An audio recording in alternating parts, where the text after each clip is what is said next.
Development क्या होता है, बच्चे का ग्रोथ और डेवलपमेंट कैसे होता है, उसको कौन कौन से फैक्टर्स इफेक्ट करते हैं और बच्चे के ग्रोथ और डेवलपमेंट को कैसे मेजर किया जा सकता है।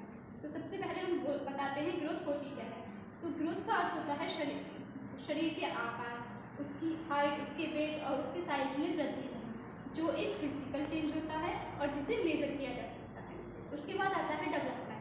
डेवलपमेंट एक मैच्योरेशन प्रोसेस होता है जो कि व्यक्ति के भावनात्मक, इमोशनल, सोशली चेंजेस होते हैं, जैसे कि मानसिक विकास। अब आता है ग्रोथ और डेवलपमेंट में क्या डिफरेंस होता है।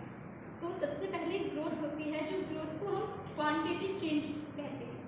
क्वांटिटेटिव इसलिए क्योंकि जो हमारी वेट होता है, हाइट होती है, उसको हम माप सकते हैं, जैसे कि वो कितने सेंटीमीटर की होती है, इस तरीके से उसको काउंट किया जा सकता है, इसलिए वो क्वांटिटेटिव चेंज होता है। जो हमारा डेवलपमेंट होता है वो हमारे क्वालिटेटिव चेंज होता है। उसके बाद में ग्रोथ को मेजर किया जा सकता है, मापा जा सकता है, जबकि डेवलपमेंट को मापा नहीं जा सकता। थर्ड होता है जो ग्रोथ होती है वह फिजिकल चेंज होता है, जैसे कि शरीर की वृद्धि, मतलब उसके हाइट में, वेट में, साइज में वृद्धि होना। और जो डेवलपमेंट होता है वो उसके माइंड और इमोशंस में चेंज होता है। फोर्थ आता है जो हमारी ग्रोथ होती है वो लिमिटेशन में होती है, लिमिटेड होती है, जैसे कि बच्चे की वेट होता है, हाइट होती है, वो एक टाइम पीरियड तक ही बढ़ती है, लेकिन जो हमारा डेवलपमेंट होता है वो लाइफ टाइम चलने वाली प्रोसेस है।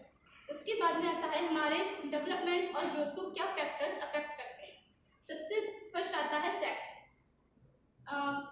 एक ह्यूमन बॉडी, एक लड़की के अकॉर्डिंगली लड़के की जो हाइट और वेट होता है वो ज़्यादा होता है।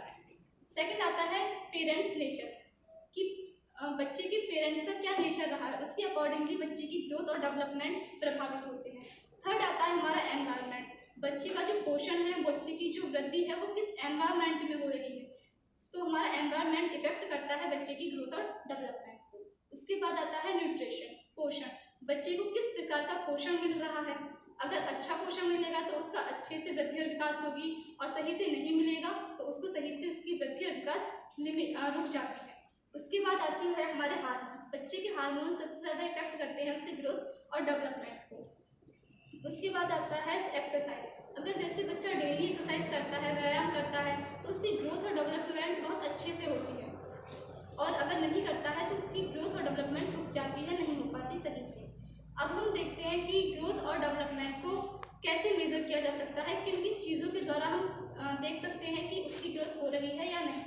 सबसे पहले आता है वेट। तो जो बच्चे का